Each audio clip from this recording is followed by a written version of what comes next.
In this video, I'm going to be going over what you can do to win every match or round of Zonewars in Fortnite. This video is going to be split into two segments. First, I'll be talking about 1v1, 2v2, or even 3v3 and 4v4 Zonewars, and what you can be doing to win in matches like that. And then, in the second part of the video, I'll be going over how you can win rounds of free-for-all Zonewars like 32-mans and other similar maps. So, starting off with non-free-for-all Zonewars, the first thing you have to worry about is your start. There are two starts you should learn, one for Cuck and one for Height.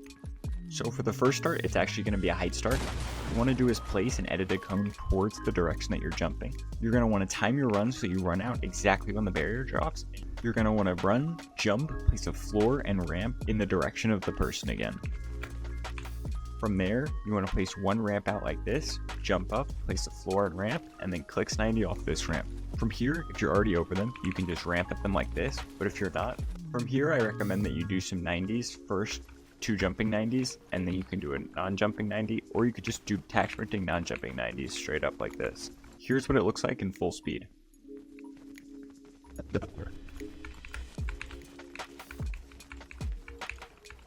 So next is the cut start. This time you want to place a cone and edit it to the opposite direction of the way you're jumping. All you want to do is jump, place 2 walls up and land on a floor, and then you want to drag this cone out onto that tile and place this wall here. Oftentimes you can catch someone on this ramp and then you have the edit on them to go for either a shot or you can just go for a box and shot. And here's what that looks like in full speed.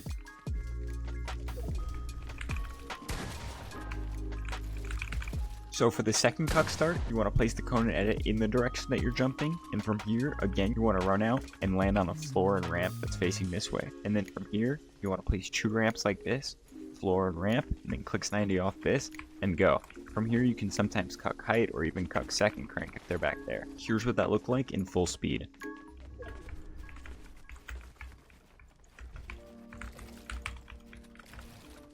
Learning starts like these are essential for securing the high ground at the beginning of the match. High ground is super important for these because it gives you the opportunity to play however you want. Obviously, I'm not condoning sitting up and spraying down at the people below you because low-key, that's pretty cringe. But if you are on height, it gives you the flexibility to do whatever playstyle suits you best. Not only that though, height is just an advantageous position to be in regardless of how you play.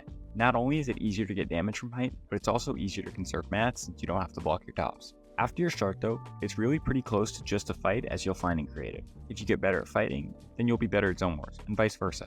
There are a couple of Zonewars specific tips I can give you that will make you better instantly.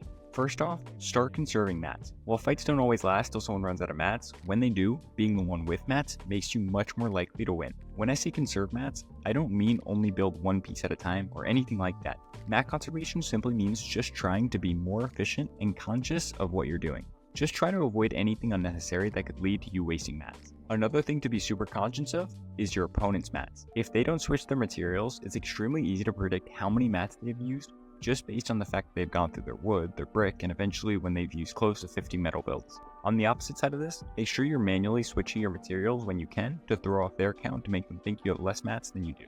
Another big part of team versus team Zonewars or 1v1 Zonewars are chops. Chopping someone out means staying down and breaking out the build, and then trying to take a good angle while they're falling. If you're going to go for a chop, make sure that first off you have all your tops covered. If you place cones everywhere, you can block all their angles while not connecting them at all. Once you chop them out, you also want to make sure you're taking a good peek when they're falling and not just straight 50-50ing them, because they will have an easier headshot since they're above you. If you are the person being chopped, first off, learn the easiest way to connect yourself. Generally, if you can go back and storm to connect or place a ramp floor like this, those are the easiest ways. If you are going to get chopped, no matter what though, try to pressure the person chopping you or go for a shot. If you drop and go for a shot, oftentimes they'll be so preoccupied trying to chop that you can get easy damage on them, or if you start spraying them, sometimes you can get easy bleed damage on them or get piece on them since they'll be distracted trying to chop. Another play you can make is dropping. In team modes, you can drop while your teammate stalls out, and if your teammate stalls long enough, it'll be easy to just chop the other 1 or 2 down once they start dropping. In 1v1s, if you drop quickly and unexpectedly, you can catch them off guard and then start spraying them when they try to follow you down.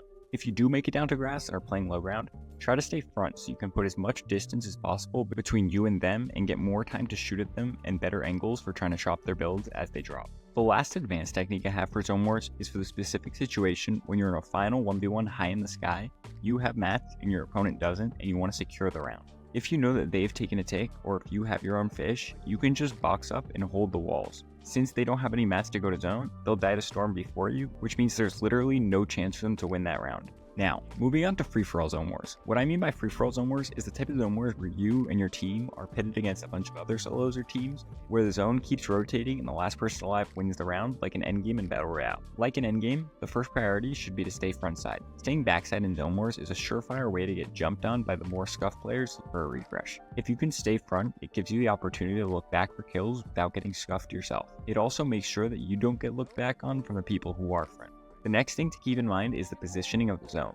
Just being frontside is good, but toward the beginning of the zone war, when the zone is still wide, you want to pick a side, that way Storm can be to one of your sides. When you're directly in the middle, not only is it really congested because there are tons of people near you, it also means you can get shot at from every side. The upside to being on one side of zone means first off, while you're moving and tarping, you can save mats by not blocking off the side of Storm, and then when you are boxed up, people can only pressure you from one side since nobody's going to be out in zone. Another good quality of being on the side of zone is dead side access.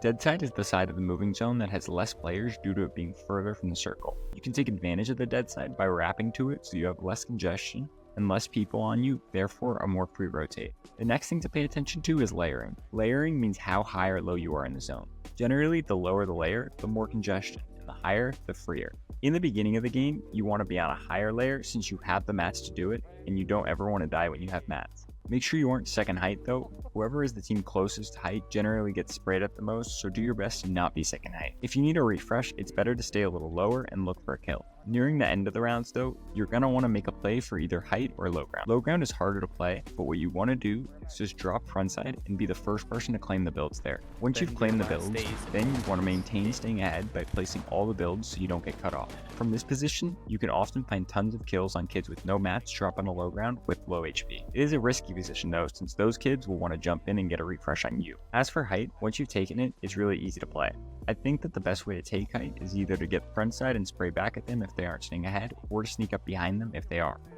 If there are snipers, you can go for a snipe on height. Once you're up there, make sure to continuously shoot your gun to make sure everyone stays down and nobody flanks you. Finally, the last thing I have are some fighting tips for these zone wars. Make sure that you're always calculating the risks there are before you take a fight. For example, if you're max mats and jump in a box, it's not worth the risk at all, because let's say there's a 50% chance you die, and if you kill him, you don't really stand to gain anything, since you already have cap mats. However, if you have no mats and jump in a box, sure, you still might die.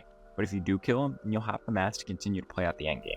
Meanwhile, if you have decent mats, going for a wall take to get a kill could be worth it because it doesn't put you at much risk and you stand to gain a decent bit. Like and subscribe if you made it to the end. No long outros, bye.